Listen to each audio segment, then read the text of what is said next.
আজকে সারাদিনে দারুণ একটা দিন কাটালাম। সবার সাথে চলে গেছিলাম মাওয়া ট্যুরে। সাথে হলো কিছু বাইকের টানাটানি, খাইলাম ইলিশ এবং নদীর পাড়ে ঘোরাঘুরি।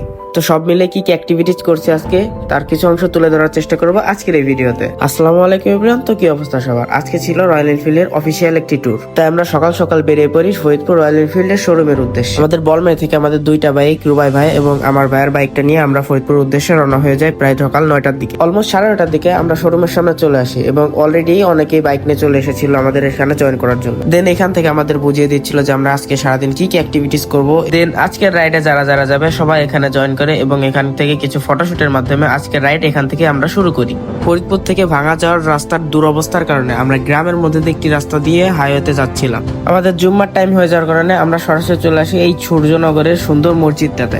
এখান থেকে আমাদের জুম্মার নামাজ আদায় করে আমরা আবারও বেরিয়ে পড়ি আমাদের রাইডের উদ্দেশ্যে। যেহেতু দুপুর বেলা তাই ছিল অনেক গরম এবং রোদ, তার কারণে আমরা এখান থেকে সবাই মিলে আখের রস ট্রাই করছিলাম। দেন এখান থেকে বেরোনোর আগে সবাই লাইন আপ করে দেখছিল বাইকগুলো কেমন লাগে এবং কিছু ফটোশুটের পর আবারও আমাদের রাইডটা শুরু করে দিলাম মাওয়ার উদ্দেশ্যে। যখন সবাই মিলে এইভাবে রাইড করছিলাম আসলেই তখন খুব ভালো লাগছিল।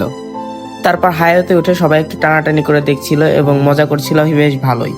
তারপর আমরা জাজিরা প্রান্তের টোল প্লাজার কাছে এসে কিছুক্ষণ ব্রেক দিই এবং সবাই একসাথে হওয়ার পর আবার মাওয়ার উদ্দেশ্যে রওনা হই। দেন পদ্মা সেতুতে চলে আসি। আর পদ্মা সেতুতে উঠে আমার খুবই ভালো লাগছিল, যেহেতু আমার ফার্স্ট টাইম বাইক নিয়ে আসা পদ্মা সেতুতে, তাই অনুভূতি ছিল ঠিক অন্যরকম।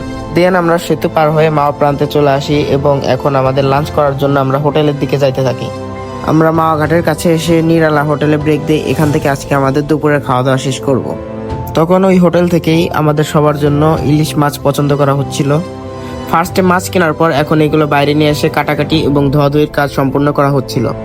তারপর খাঁটি ঝাঁঝালো সরিষার তেলের মধ্যে মাছগুলো ভাজি করা হচ্ছিল।